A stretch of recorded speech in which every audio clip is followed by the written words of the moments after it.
Hello, hello, hello. Happy Thursday, everyone. Happy Pride Month. This is your girl, Rashana, the truth teller. How are you? I'm doing well. Yep. So tonight we are going to speak with Hassen Abdellah, Esquire. He has been an attorney for since 1983. I'm sorry. I'm so bad. I didn't know that was on. Since 1983, he served in the Union County Prosecutor's Office for 5 years, and he is a private attorney in Elizabeth. He has his own practice. He does a lot of different work. He does criminal, he does family, and other work that you might, need a brother for. And he is down to earth. He's going to talk with us this evening specifically about making sure that when you go to court you have representation, and about the 2017 uh, bail reform, and is it reformative, or is there something in it that kind of puts a burden on people in our communities. So without any further ado, I want to introduce Hassen Abdellah. He's going to join us. Hey, good afternoon, Rashana. How you doing? Thanks I'm for doing well. How are you? Good to see you. good to see you. Thanks for having me on. I appreciate the opportunity. No, thanks for agreeing. I just want to say something. I've had all gentlemen on my show, and they have all been awesome. So I'm Thank you. trying to figure out if there's a lady who wants to come on and talk with me. But if not, look, I'm okay with the brothers too. So Well, maybe we'll talk off the air. I can probably help you find some people that would come on and would be dynamic. I okay. hope I can fit the bill, but I know some other people who aren't dynamic. Listen, when I saw you the other day, we talked about the program, and you got excited because, like, you and I both are passionate about what we do, right? Yes. So, as an attorney, you are super passionate, and I appreciate you. And then, you know your stuff. So, just Thank give you. a little bit of background from, when you started and went to the Hmm. prosecutor's office. How was that in Well, Union County? if you don't mind, I would like to backtrack a little further back than Okay, yep. that. I You've been grew doing up in this a the city while. of Elizabeth. And it's funny, I come from a two-family household. We owned our own home. Okay. My house caught on fire when I was in the sixth grade. I lived on South Park Street in Elizabeth. Oh, And okay. as a result of that, we didn't have any liability insurance. We didn't know it. We wound up having to move downtown Elizabeth. And for the first time in my life, I experienced project life.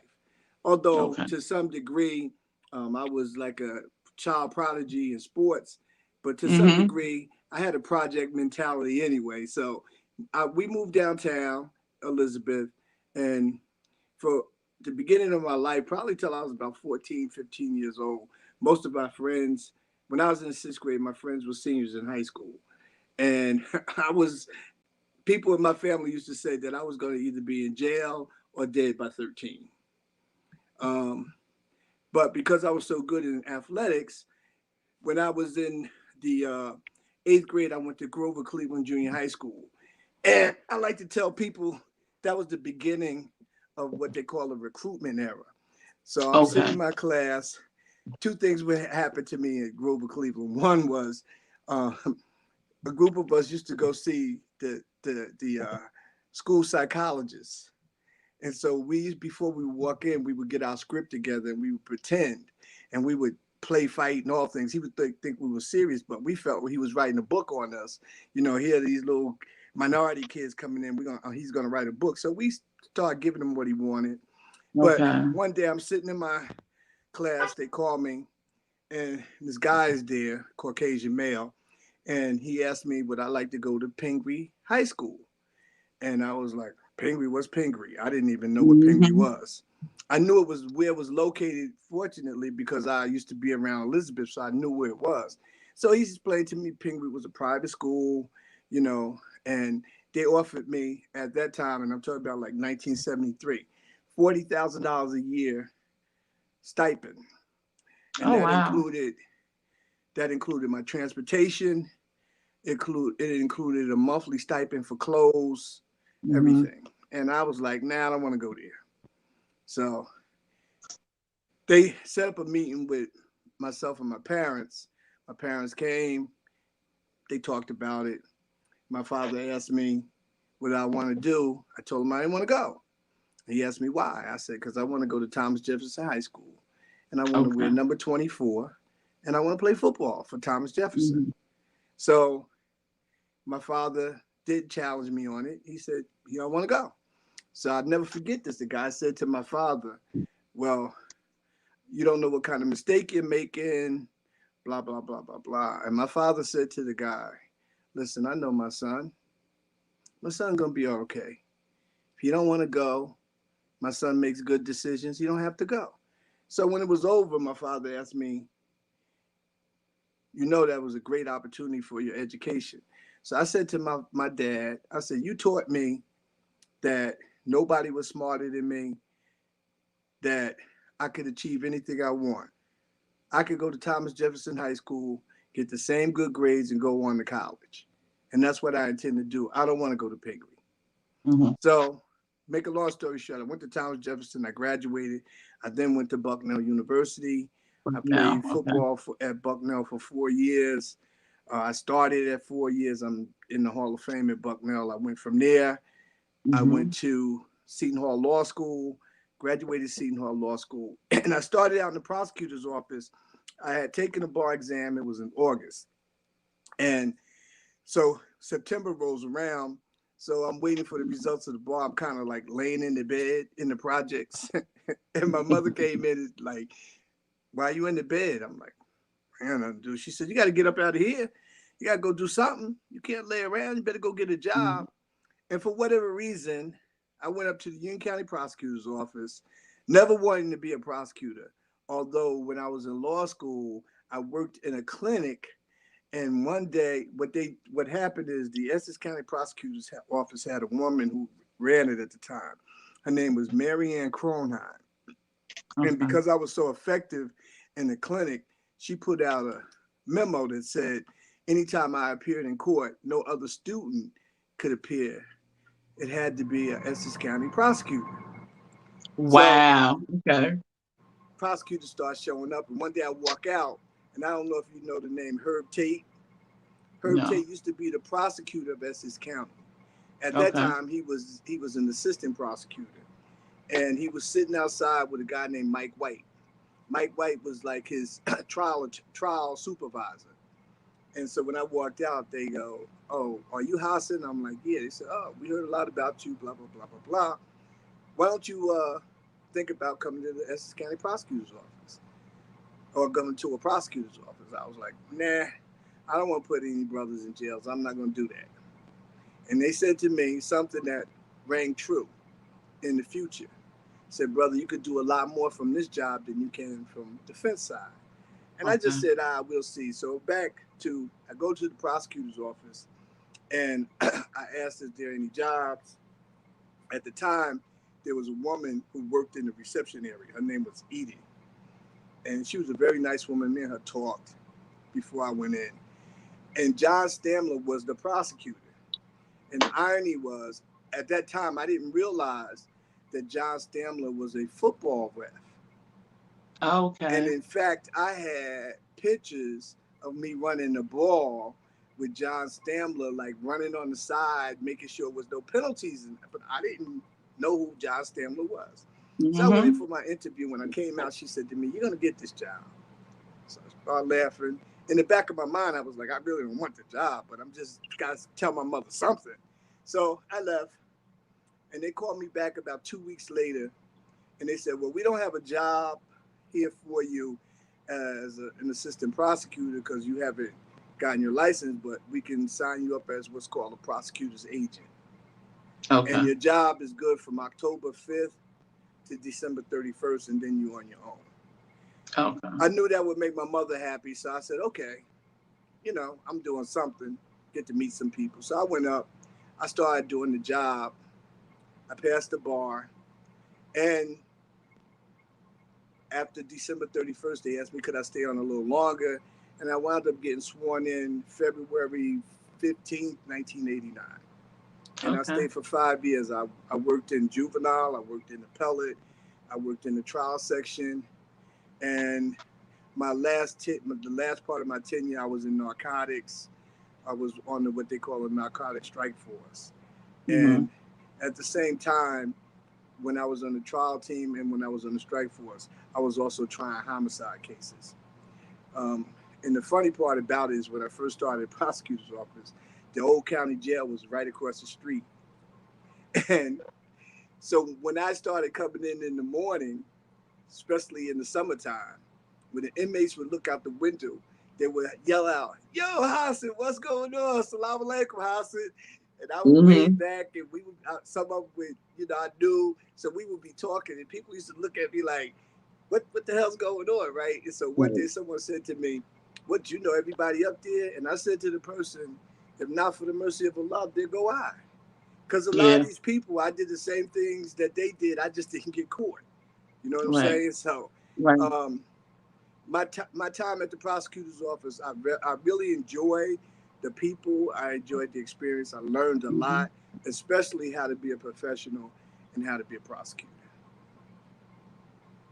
That's awesome. So it's funny because now me as a parent, I tell the children all the time, like, you're gonna get a job, right? You gotta get a job. So my youngest is 16. She went and got her own job. And she worked because I was like, no, you don't need a job. You're still in school or whatever. But she got her job last year. She subsequently quit, but now still. I know your mother was proud though, right? She was proud, but it's funny because my father died my last year in law school. Oh And wow, so sorry. he had prostate cancer. So one time he said to me, he said, "Let me ask you a question. Why you want to be a lawyer?" Now, I was raised, I never watched cartoons.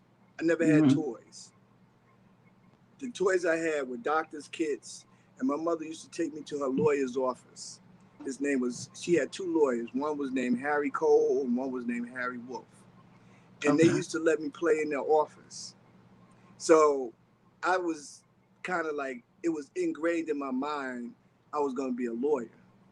Right. And so I never really thought about doing anything else other than Mm-hmm. being a lawyer. But my father asked me, he said, "Why did you want to, why are you going to become a lawyer?" And I said, "Because I want to be in a position where I could help people and et cetera, et cetera." He said to me, "If you go into law school to graduate to work for somebody, then you might as well just go get a laborer's job." He said, "You Oh, don't put that kind of time in because nobody will pay you what you're worth other than yourself." He okay. said, "The best job is to be independent, Mm-hmm. open your own business, and so be it." Mm-hmm. So let me tell you something. When I did my research, I always look everybody up and see how awesome they are anyway. I read a quote, I can't remember who said it was another attorney, and the comment was when Hassan Abdullah is in the courtroom, like you were the one that they would use in the prosecutor's office to get witnesses to not lie, basically. Like they'll walk back what they say because you were on them. You were just that good, Right, at asking them questions and getting them to like be honest. So right. I thought that was impressive too. Yep. Well, the thing about, see, what people don't understand about the prosecutor's office or prosecutors, I'm one who advocates that the system we have is probably the best system in the world. The Mm-hmm. problem with the system is not the system, it's the people. Because if Mm-hmm. you put a corrupt person in a good system, they're going to corrupt a good system. So it's not the system has so many checks and balances in place, but it's just who's going to administrate this, Mm-hmm. and whether or not the person who's the administrator is biased, if they have their own personal interests, what's Mm-hmm. going on. Because when you take an oath as a prosecutor, the oath is not for convictions. The oath is Right. in the interest of justice. And the Right. interest of justice doesn't mean convictions. It means that you're going to be fair and impartial in how you um, mete out justice, the type of Right. cases you prosecute, how you prosecute, the Mm-hmm. kind of plea offers that you give. Because as Herb Tate and Mike White said to me, when you are a prosecutor, you really do have more power than a defense attorney, because ultimately it's the plea offer that you make or the Right. cases you decide to try, and when the cases are tried, and the type of presentation that you make that Mm-hmm. influences the outcome in a lot of respects. As a Yeah. defense attorney, your greatest weapon, at least in my estimation, and especially at trial, is cross-examination. But Okay. overall, as a prosecutor, if you want to be fair, you can be fair. Some people shun prosecutors who want to be fair.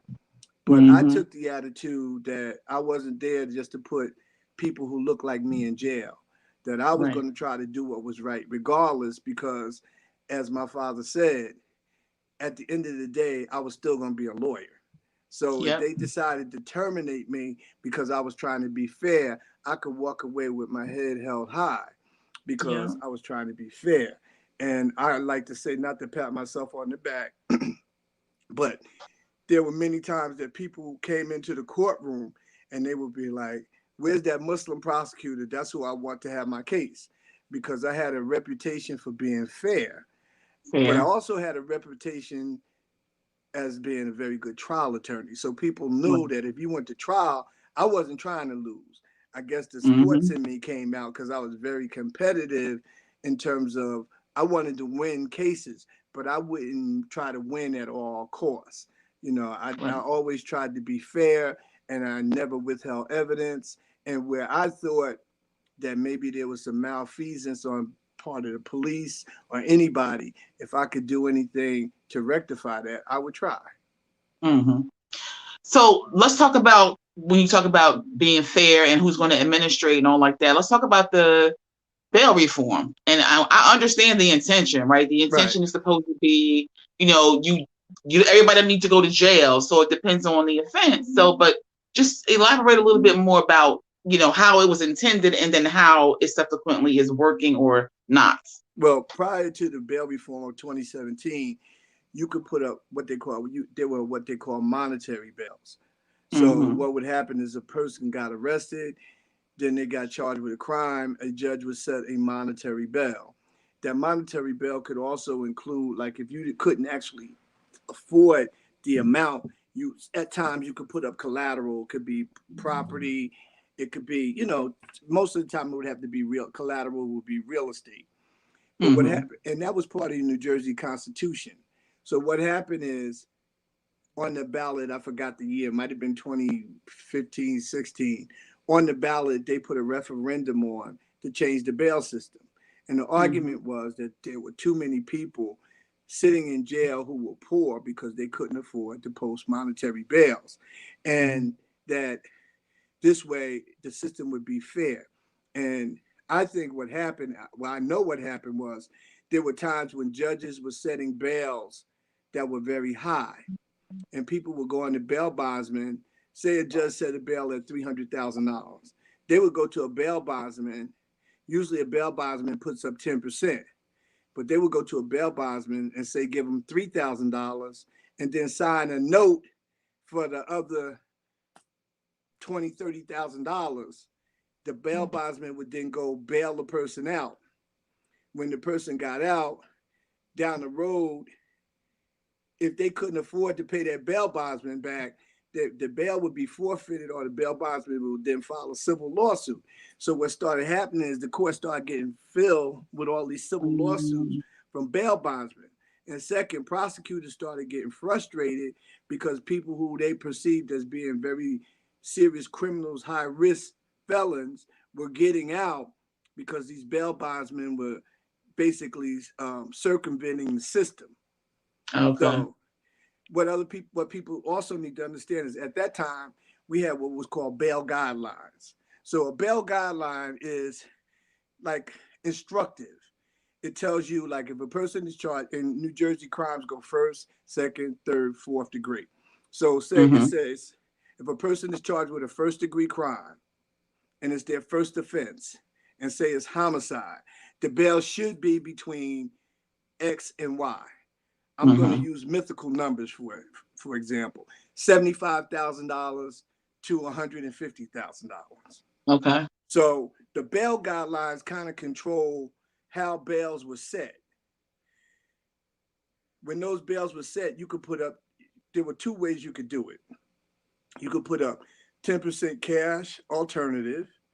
The 10% cash alternative you could actually put up yourself. And when the case Mm-hmm. was over, you could go back and get that money. Or they would say no 10%. When it was no Right. 10%, then you had to go get a bail bondsman. You would pay him the 10%, and he would post a bail in the amount of the bail that was set. Right. But because of the frustration in the system between the civil cases that were being filed and the fact that prosecutors were dissatisfied with how bail bondsmen were essentially circumventing the judge's ruling, we went to this new bail system. The new bail system is basically patterned after the federal government. In the Oh, new okay. bail, yes, in the new bail system is two things they look at. Well, you get two scores. It's called a public safety assessment. The first part of the review is what they call risk of flight, and you get graded from 1 to 6. And the second part is obstruction of justice, and you get Mm-hmm. graded from 1 to 6. And then they make a recommendation whether or not you should be released. And then there are 4 levels of release. The 4 levels of release deal with whether how you have to report and whether or not you're on home arrest. Okay. And I don't want to go into the details. I'm just trying to give you an overview. So Yeah. what happens is, and then there sometimes in some occasions they have what they call a flag. The flag is for it says to everybody this person is dangerous or a possibility, high risk possibility. Normally when a person has a flag, they're not getting out. Now Okay. the difference between the old system and the new system, under the old system, if a bail was set, say it was $100,000 and the person couldn't make $100,000, after 3, 4, 5 weeks the attorney could go back in, file a bail motion, and ask for a reduction of the monetary amount. And there were Okay. times when the judge would reduce the bail. Under the new system, once everybody gets arrested, if you get arrested on a warrant, then in theory you have to sit in jail between 24 to 48 hours because you Mm-hmm. have to have a first appearance before a court. At that first appearance, a judge, the prosecutor's office will then indicate to the judge whether or not they move to detain you. If they move to detain you, the judge that's hearing your first appearance doesn't have any jurisdiction over the case. So that judge can't do anything other than set a date for your return to court. That date is usually within 4 to 7 days. And then Mm-hmm. that's when you come in for your detention hearing. When you come into the detention hearing, the prosecutor then, the law, to be succinct, basically says that there's a presumption of release. The prosecutor Okay. has to overcome that presumption of release. So the prosecutor will then uh, delineate the reasons for that they believe you should be detained. It could be the nature of the crime, whether it's the first or Mm-hmm. second degree. There are some crimes that the presumption basically flips to the defendant. If you charge with a first degree crime, really you got to overcome the burden. But Okay. the prosecutor's office will then say, well, you know, this person, it's alleged that they did A, B, C, and D. They look at your prior history. They look at the Mm-hmm. nature and serious nature of the crime. They look at whether or not you've ever been in the court system. And when you were, did you ever fail to appear? When did you fail to appear? How many times you failed to appear? And so they take all these factors in consideration.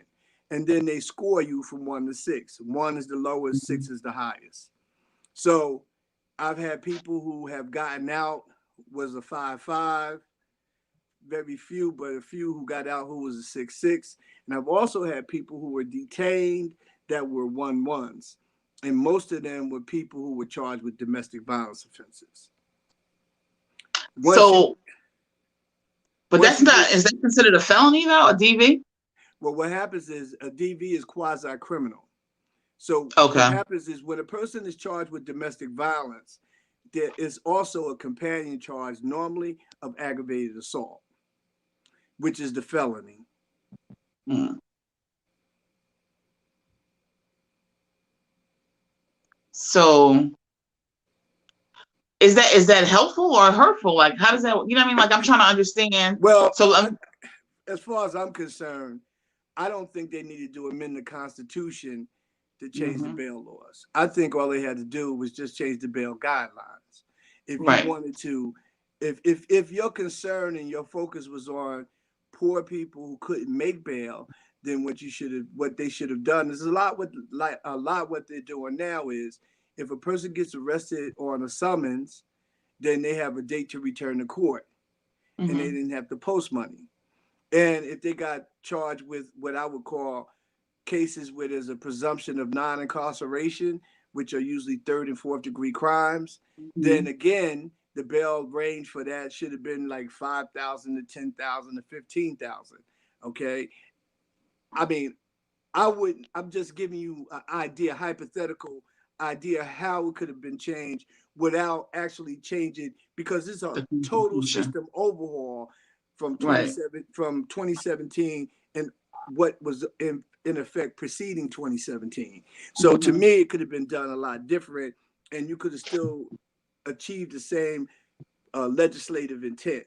However, what I see now, in some cases, I call it preventive detention because, for example, there are many people who have been incarcerated now for a significant period of time because of this pandemic, where their Right. cases are just sitting.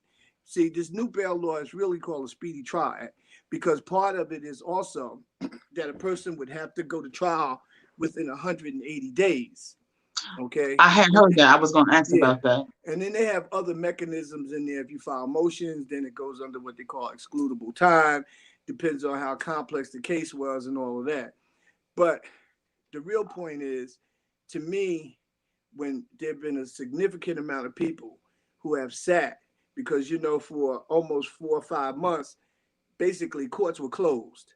So if a Yes. person was in jail, there was nothing as an attorney you could do, because if they've already been detained, there was no court to hear any motion. So they Mm-hmm. had a big thing within the system itself about what to do with all these people who've been just sitting. If you got arrested and you were free, then it's okay. You hit the Right. jackpot. But if you got arrested and you were detained, especially in, like, say, some second degree cases where you were charged with Mm-hmm. aggravated assault, or you may have had a weapon, because Union County is very strict on gun cases, you know. Right. So if you had a weapon and you got detained, and sometimes people are detained not only because of the offense that they're charged with, because either at the time that they commit the offense, they're on parole or probation, or they have a long criminal history, which Mm-hmm. indicates to a prosecutor that it's more likely than not that the person might commit more crime, Right. or the strength of the case. So there's so many other factors that you have to consider. But overall, I mean, I don't really like the new bail system. Now, you may speak to another attorney who might prefer it. I don't like it. I Some didn't other, like the old system. I'm sorry to interrupt you, but so the old system. So I'm gonna give you an example. Like I knew somebody who was, they're picking them up for child support, right? Because your kid is right. getting Medicaid, and so now you go to, they got you for loitering, which really isn't supposed to be a real crime, I heard. But so now you're sitting in jail for child support, and there's no way for you to get out because it's the weekend. So of course you got to go. Then you got to go to court and all that.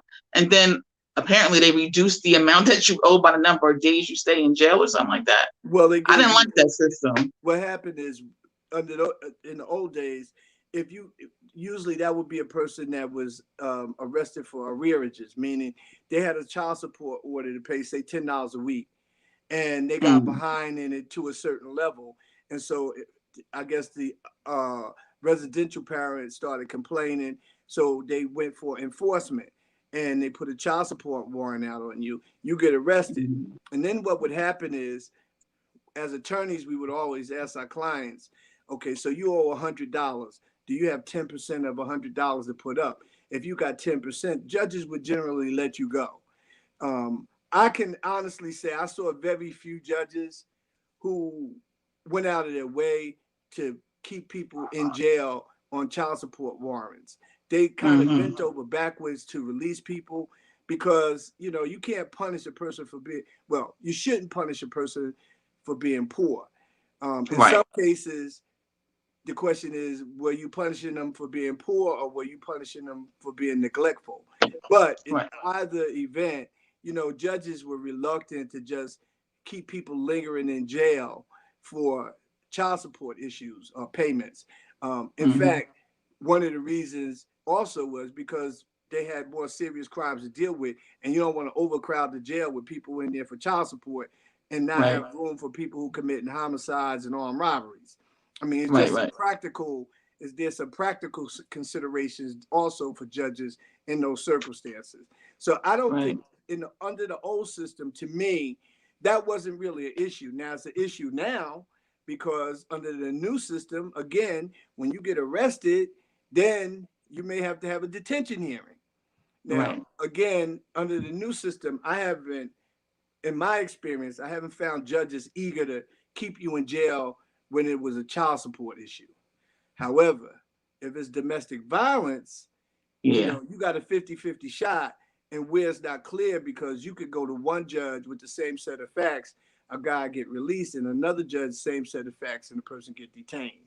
So that's Yeah. that's the downside of what I see as a part of the new bail system.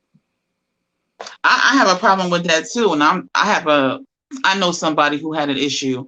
It wasn't classified as a DV, but it was like, I guess they had a mutual disagreement or whatever, and then it became hostile, and police were called, but then somebody wants to do a restraining order, and they embellished the facts of it, and it was a big thing, and luckily the person wasn't, they didn't get that order put against them because of the embellishment. So when you say, and I'm telling you, it's one person got a set of facts, the same facts, and then the judge, whatever their bias is or is not, it depends on that, and that's scary to me. Well, here's the issue. See, what I have people who ask me all the time, you mean to tell me one person could go to police headquarters and say something about me and I could get arrested? And I say, Mm-hmm. yeah, because people don't Mm-hmm. understand that concept.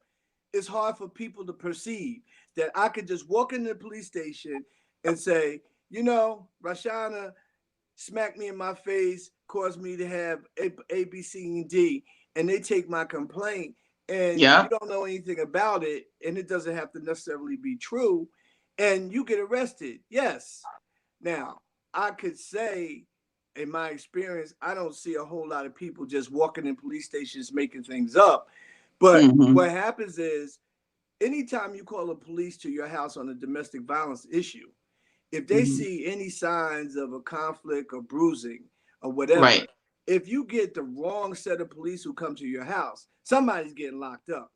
Right. Right. Sometimes Right. you might get a police officer or a team that comes there and they'll try to okay, listen, why don't you take a walk, and we don't want to have to come back here again. But that's not the majority. Mm-mm. So anytime, people have to be mindful. Once you call the police, you invite them into your business.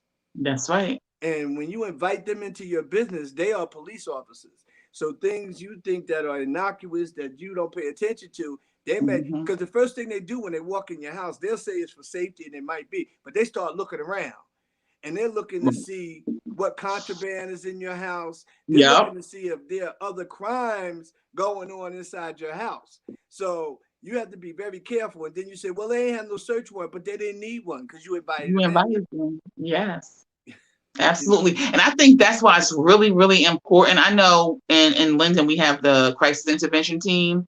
Mm-hmm. I don't know whether or not they go out on DV, but I do know, like, for people who have mental issues or known mental conditions, they participate in that. So I think it's so, so important that each police department has trained individuals who, could be law enforcement, but also have to be trained to deal with certain people. Like, I'm gonna give you an example. So when somebody is going through an episode psychotic, right?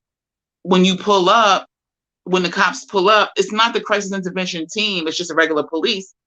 They just think that he's, violent or belligerent or whatever, but a trained person would, be able to kind of like identify and deal with it in a different way.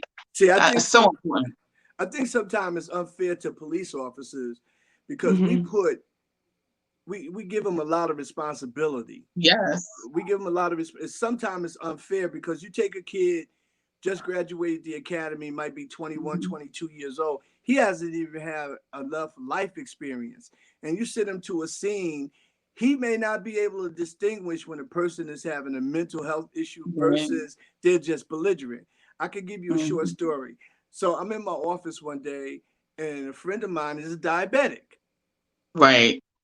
And so he had a diabetic experience, and it caused Mm-hmm. him to hit a couple of cars. And Oh. because he hadn't taken his medication, he became very belligerent. Well, it just happened to be somebody outside who knew that that person knew me. And they called me on the phone Mm-hmm. and said, hey, so-and-so is out here, man. They talking crazy, blah, blah, blah, blah, blah. And the police are out here. So I said, really? Mm-hmm. I said, okay. So I called the police department right away and said, hey, listen, the person that you're dealing with at such and such location, they having a diabetic experience. Okay. Okay, they're not X, Y, and Z. They're just Mm-hmm. they need some. Give them some candy or something, and give them a Mm-hmm. couple of seconds. Okay, Yeah. just so happened that the dispatcher was kind of knew who I was, and the Mm-hmm. police officer, I guess they was listening to it over the radio. When they heard my Okay. name, they kind of, from seeing me in court and stuff, knew Right. who I Respect. was. So they kind of dealt with the person a little different. But if Mm-hmm. nobody had called, you don't know what I don't know what would have happened to the person. And the person, it wasn't like they were drunk driving or anything. They went into a diabetic episode Right. because and when people aren't trained, they can't recognize that. They don't know. Mm-hmm. And the person's a Mm-hmm. total stranger to them. So sometimes Right. it's a little unfair to the police officers. We know that sometimes police officers respond in a way that's not what we want, what we expect from them. But Mm-hmm. sometimes, we can't blame them for their lack of training and for the No, responsibility that we put on them also. I agree. That's what I'm saying. It's important that we Yeah. train all of them. So in Linden, they're interviewing for like 8 officers, right? Mm-hmm. One of them I've known since he was in like the second grade. So I'm not gonna say his name because I don't want him to get kicked out the list. Right. But I'm very excited, to see the brothers from this neighborhood and these communities, get these jobs in law enforcement so they can, police the neighborhood and still get that extra training because that's super important. If everybody, that should probably be mandatory too. You know what I mean? Yeah, Like I would. just CPR and everything is mandatory. They might as well make, the crisis intervention kind Yeah, of I mean, I mandatory. guess, I guess if if I could wave a magic wand, what I would do is in certain situations. I think that they're even talking about this now. Like you said, a crisis intervention team would respond Mm-hmm. first, and the police officers' only role would be to be there if there became an issue of safety or something, Right. and let them handle it first. I mean, I represented the estate of a guy who had a mental health episode, had been to the hospital, trying to actually admit himself, and they rejected him. Went Wow. home, had an episode, went in his bedroom with a knife. His mother calls the police and said, "Hey, my son won't come out the bedroom, and he's got a knife." And the last thing she said to the police officers, "I need some help, but please don't come kill my son." The police Mm-hmm. come, they bring a SWAT team, everything. They go in the house, put her out. The next thing she knows, her son is dead. Oh wow. Yeah, so you have to be very careful because the results could be devastating to a family Mm-hmm. and to a community. So you have to be careful. You have to hope that whoever responds is somebody that's level-headed. And Mm-hmm. normally with police officers, guys with more experience, been on the job longer, more level-headed, and they can they see more. They've been involved in more situations, so they Right. can read it a little better because they've been around a long time, and their instincts tell them, no, this ain't X, is Y. You know what I'm saying? Mm-hmm. Let me say, I just want to say this out loud for anybody who's going to hear this. If you have a condition, for goodness sake, get one of those bracelets, right? Remember when the medical alert Yes, bracelet, if you got right. diabetes type 1 or if you got a heart condition or whatever like that, don't be ashamed because that could save your life Yes, at the end of the no doubt day. about it. No doubt about it. Because especially say you've been in trouble in the past and the police respond and they run your name or something. Somebody tells them and they run the name and say, oh, this guy's got A, B, C, and D. They don't know you having a episode. They may think Right, you just, you've been a bad dude in the past. You could be reformed now, but they look at your past like this guy might be dangerous. right, right. Cause a Yeah. lot of So, problems. so when you talk about, let's talk real quickly about Mhm. somebody who has a past or is going through the system, right? Right. um, how important it is for them to be represented in court, especially criminal court. And I know that a lot of times people will shun public defenders. I disagree. I feel like if they've been assigned to you, or you're hiring, because essentially, even if you just pay them that $250, they still work for you. And talk to me about that part of people wanting to go out and spend millions and thousands of dollars or not, and trying to Well, go defend themselves.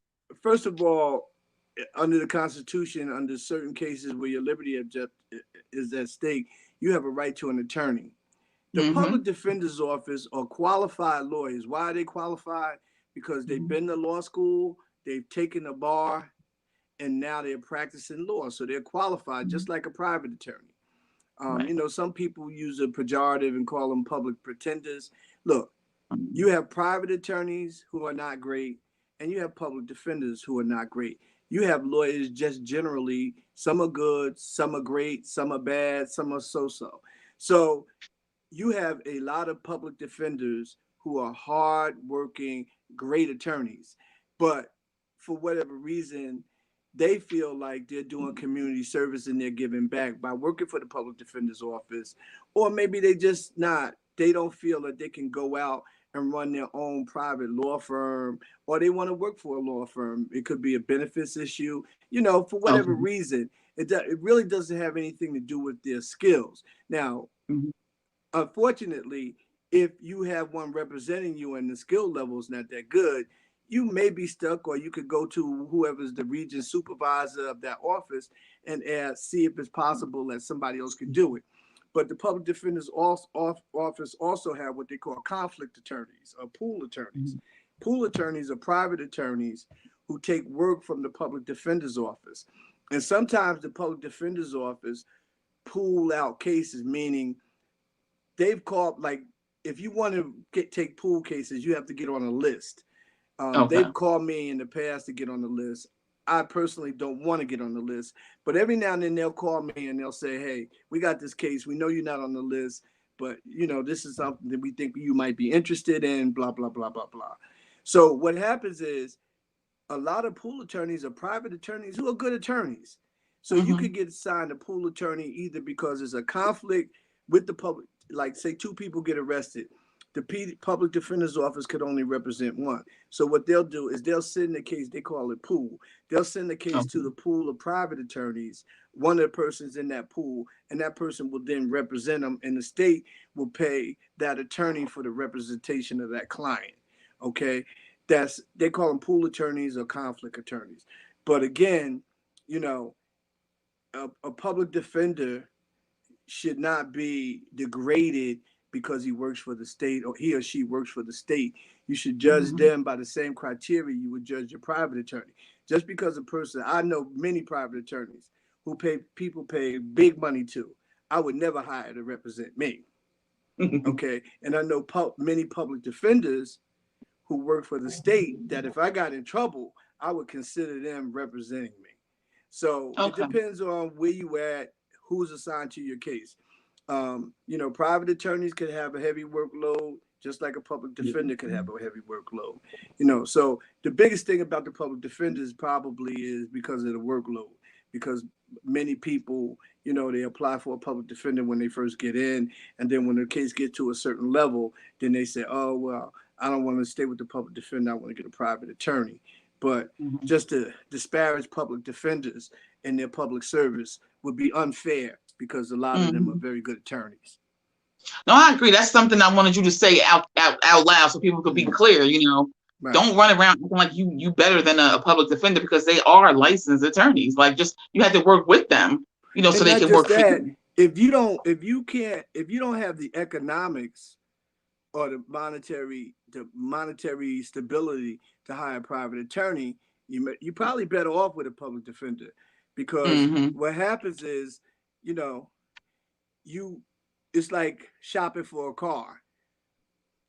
You love that Escalade, but you got Honda money. Uh-huh. You know what I'm Uh-huh. saying? So, Right. you have to be very careful. And, there's some private attorneys who get top dollar, but they're Hondas. They get top dollar, but they're Hondas. Mhm. Mhm. They're not Escalades or they're not Bentleys. But, They not rovers. they're not Range Rovers. They're not, they're not top of the line attorneys. Right. They just get I got paid. you. So, Yeah. So is there anything that we should know as far as like now with the pandemic and court, or should people have certain expectations as far as if they have a case pending, what should they do? They're not in the system or like in jail, but so if you have a case pending, what should you expect well, really? if I'm assuming most of the people who probably listen to this program are people, if they have a case, who are people who are out under the Mm-hmm. detention system. So what they should expect is to be patient, because what's going to happen is when the system comes back full blast, and they're trying to do that. I don't know how much. I don't think we're going to ever return to the way it used to be. And if we do, Yeah. it'll be some time down the road. But people who are out on bail, they're probably going to get to those cases last if there are trials. And they're probably going to give Okay. you a chance to resolve your case in a way that at this time probably will be the most favorable, because they got so many cases in the system that's backlogged. And as I Mm-hmm. said, they want to give priority to the jail cases. The other thing is, like, when you go to court, like, you know, you don't have to have a suit on. You don't have to have on, fancy clothes, but you are how you represent yourself. So Mm-hmm. if you come in there and you're ignorant when you come in, then that first impression gonna stick, you know. Mm-hmm. And don't be afraid to ask questions. And you treat everybody with respect, and they should treat you with respect. Right. And if they don't treat you with respect, then what you should do, if you have an attorney, you tell your attorney and let your attorney handle it. You Mm-hmm. shouldn't take it in your own hands, because, if you're dealing with sheriff's officers and all that, sheriff's officers are there to protect the sanctity of the court in the courtroom and the Right. judge. Okay. So they have a job to do. Like, everybody plays a role in the courtroom. The Mm-hmm. clerk, the court stenographer, she takes down all the notes. The clerk calls the cases. The sheriff's officers, they secure the courtroom. The judge, he administrates over the proceedings. The lawyers, the prosecutor presents what cases and plea offers on behalf of the state. And the defense attorney, he represents his client. And Right. people don't really cross lines. And if the professionals cross lines, there are rules that they go by in an effort to keep order in the court. If you come Mm-hmm. in as a civilian and you try to break those laws, or you do anything that threaten the sanctity of the court, you put yourself in a bad position. So the easiest way, if you don't like something that's going on, then if it's with somebody in the court staff or something, tell your lawyer. And if you Right. tell your lawyer, then your lawyer, if he cares anything about you, will make inquiry and be able to try to Mm-hmm. address it. And Right. that's the best way to do. Because like everything else in life, when people come to court, what they want to do, get their case heard and go home. Right. Right. Right. Very few people want to get their case heard and stay. No. you know, Absolutely not. the police officer, when he pull you over, he wants to take care of his business, and he wants to get back to his family when his shift is Mm-hmm. over. So Yeah. when they stop you, as opposed to your ego kicking in, have your paperwork ready. Like Mm-hmm. me, if a guy stopped me, he could be 19 years old. Yes, Mm-hmm. sir. No, sir. Why? Right. Because Facts. I don't want, I could alleviate all of that. It don't bother Mm-hmm. me, because I know the next step, he won't be involved in it to this extent. On the Right. street, he in control. In the Right. courtroom, I'm in control. That's my That's motto. true. I tell all the police officers, Out there, you in control. But when you come in here and you get on that witness stand, I'm in control. Right. You know, And you get them to tell the truth. That's what I read. yeah. They scared. So that's you know, so the best thing, because I mean people have their biases in the system, and there's a lot of systematic things that go against people of color. But generally speaking, at least in my experience, and I've had a lot of experiences, and I've met a lot of good people, and I've met a few bad people, and I'll repeat that again. I've met a lot of good people, and I've met a few bad people. But generally speaking, everybody just going to work and wants to get their day over and go home to their families, and they want to have as smooth a day as possible. Because when you talk to people, you don't know what was going on in their life preceding the discussion you had with them. Some people could be having a bad day, you know, and maybe they say something to you and it's not necessarily meant for you, but just a circumstance. So you never know. You know, try to deal with the good in people first. You know, if people disrespect you, find a way to address them in a respectful way, but checking them. Yeah, that's what I don't know if you saw when you get a chance, if you want to watch some of the previous episodes, that's what Dr. DeLacy was saying, Dr. Davis. And he was saying you want to live through. Yes, you want to live through your interactions. Yeah, that's my man. Me and him go back a long time. He was one of the first police officers who had the courage to speak out. Right. Yeah, he was one of the speak first. Up. And speak up, yes. And I'm talking about in the 80s. This is the 2000s. I remember. Now. I mean, I was around in the 80s. You know, when all the 100 blacks in law enforcement, and but I was like, "What, the cops talking about the cops?" And so I was a teenager, but I was just like, "Wow," I was impressed. You know, my uncle was an officer too. Now it's kind of in vogue to speak out, but back then he was a lone wolf. You know what I'm saying? Right. He was by himself, and a lot of his colleagues shunned him. I know, because he was speaking truths that they were afraid to speak. And you know what's funny? Some of his truths that he was saying 30 years ago are still relevant to this day. Oh, of course. And that's sad. That's like I see a lot of people talking about how they love Martin Luther King. And some of them, I say to myself, they probably lying. Because people don't realize that people thought Martin Luther King was a rebel. They were scared to death of Martin Luther King, especially talking about Caucasians and injustice in America, scared to death of Martin Luther King. It wasn't until momentum built and they got validation from Caucasians that a lot of black people started following Martin Luther King. Right. And I ain't gonna say I had no words on that. I'm gonna keep those to myself, but I totally understand what you're saying. That somebody has to tell you it's okay.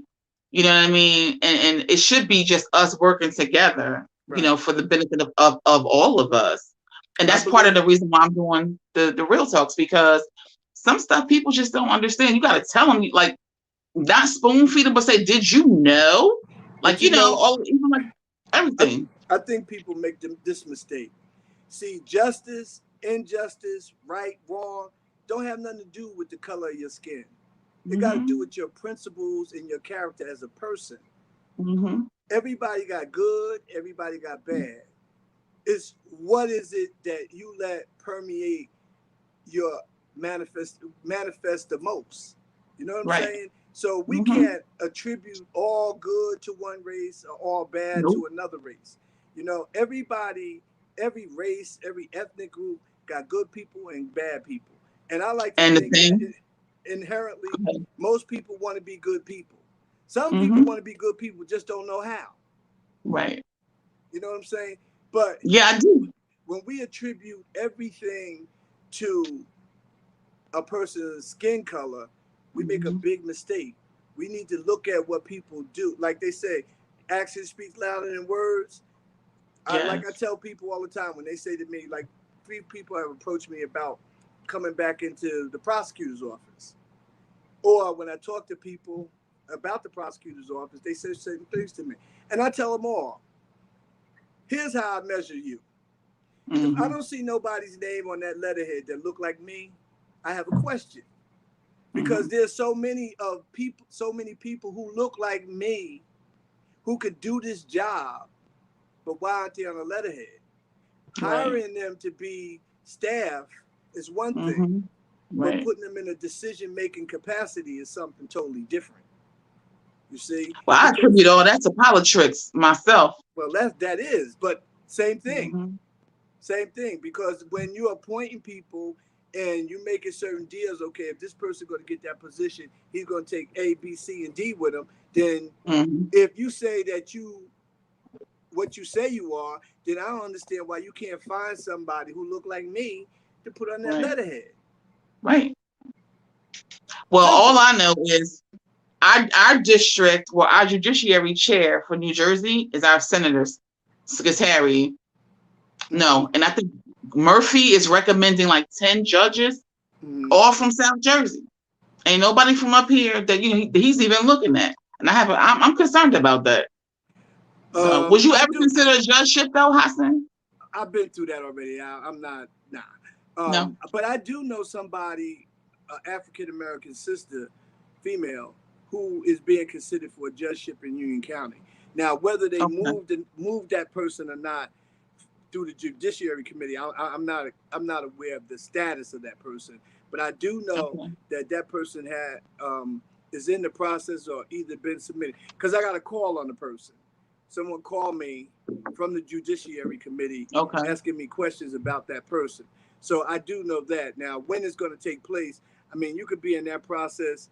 Like some people go through the process within 3-4 months. Some people, it take years. Depends on the politics that's going on and everything else. Yeah. Well, good luck to the sister anyway. But it's see, we don't only need judges who look like us. We need the prosecutor to look like us sometime. That's what we need. I don't think Union County has ever had a prosecutor who looked like me. I don't think Union County concerning. I don't think Union County has ever had a first assistant who looks like me. So those are the things that if you live in Union County, I would say you should be concerned about. Right. Okay. And you should vote accordingly based on, the people who make these appointments and recommendations. They come and smile and glad hand you and then turn right around and walk right around a corner and pick people who they prefer after you voted for them. So that's an issue for me. So in my book, No, I was going to say, well, it's nothing new. It's been going on for a long time. You can't, it's like they say, it's what people follow certain traditions. And it takes courage to break traditions or pressure. Those are the two things that break traditions. Pressure and courage. Either a person has the courage to do something different, or so much pressure is being exerted on a system or a person. Like when you look at the George Floyd thing, all these changes are coming because of the pressure. Pressure, right. The pressure. And the pressure was demonstrated. See, what people understand is the pressure comes from the economic destruction. Yeah. It ain't got nothing to do with who you vote for. People don't want to invest millions of dollars in a situation and it all in the 60s. Why did things change? Because they burnt everything to the ground. Facts. Yeah. It's economics. I hear you. I think we need to put some pressure on these people making the appointments, though. I really do. But we got to come together and be serious about it. Segregation was changed. It wasn't because people went out and voted to change segregation. There's no law that says people of color should be treated the same way. At least that's not what passed the law. What passed the law was commerce. They said 50 cents in the North should mean 50 cents in the South. Because that's what the whole Civil War was about. Right. The value of the dollar. The South, the Confederacy, wanted to create their own money. Once they created their own money, there would be no United States. That dollar is what unites us because it has the same value every place you go. Every place you go. Right. Interstate commerce, all those cases, little Heart of Atlanta Motel, all those cases were based on the Commerce Clause. That's what changed America. the Yeah, economic but we got to interest. change Union County. We got to figure this one out. So I'm going to ask you to stay on at the end of the broadcast for a couple of minutes so that Listen, we can chop it up. I don't have the solution to changing Union County. I can tell you that right now. I Well, mean, just let me just we say got this to. here. Let me just say this here about Union County. Union County has already changed. If I think about Union County from when I was a little boy to now, it's changed a lot. Now, there's still some pockets with the same old ideas, and there are people still, there's still power pockets who have those ideas. But generally speaking, Union County is a lot different in 2021 than it was in 1967, 1971, 1980. It's a lot different. The Elizabeth Police Department is totally different than it was in the 60s, the 70s, and the Okay. 80s. The Linden Police Department is a lot different. Now, for people growing up currently that are young, they may say, oh, this is the worst thing we ever seen. No, it ain't. You don't know how bad it was. No, the cops in Linden, even the new recruits, I see a lot of them before they were police, and I just applaud them, and I'm happy for them that they want to stay here, where they grew up, and they want to give to the community. So that's why I like that. And I just want to make sure that they get the proper training, and they get the respect that they deserve, like you were saying. See, what I find is that a lot of people of color who get in law enforcement, that pressure to conform to the old ways caused them a lot of problems. They change, and it's hard. It's very difficult when you get in those institutions to maintain your own courage. It's very difficult. I was blessed because I was raised that way. Right. So for me, I didn't know no other way.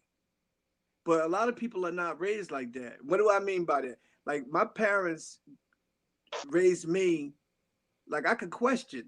My father said, I don't want you to just do what I say, because then I'll create a follower. Right. I want you to ask questions, and if you don't feel comfortable, then say, why should I do this? As long as you're respectful.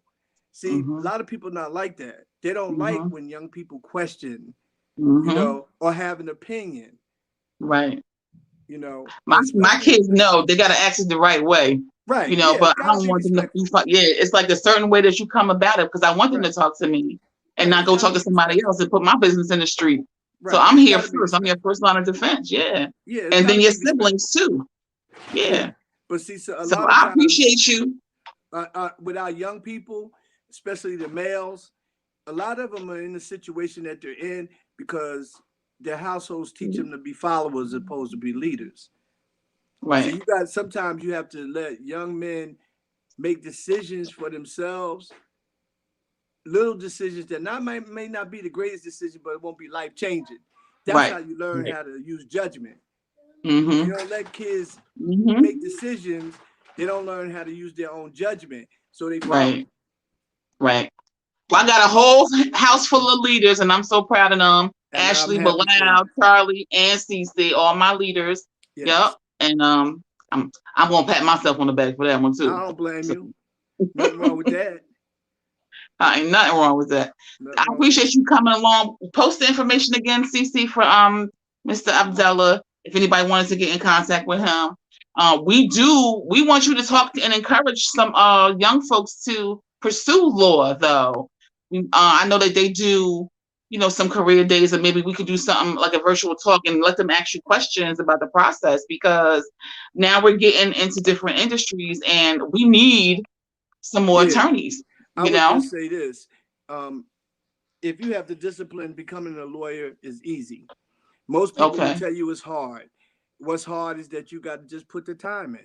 You got to do the work. But once you go to college, studying is studying, Right. So when people tell you, oh, it's very difficult to be a lawyer, I at least for me, I didn't see it that way. I love law school. I guess I'm one of the few people who can say that a lot of people did like it. I loved it. I love law school, because you knew what you wanted to do. Yeah, I had a ball. Right. Not because I was going partying and all that. I like the exchange of ideas. I like that Right. classroom setting. I like that what they call the Socratic method when we had to have open discussion. It was an adjustment for me, of course, because it's a new language and everything. But Right. Right. it was. Listen, it is don't let the boogeyman get you. It ain't no big deal. Right. You can do it. Right. Right. And anybody, y'all can do it. So listen to Mr. Yeah. Abdellah. Yes. So I appreciate you. Thank you for coming on. I do want to Anytime. I appreciate you too, sister. my pleasure. And I will talk to you in a few minutes, okay? Okay. Thank you. Stay right there. Good night, everybody. Have a good weekend. All right, thank you. You're welcome.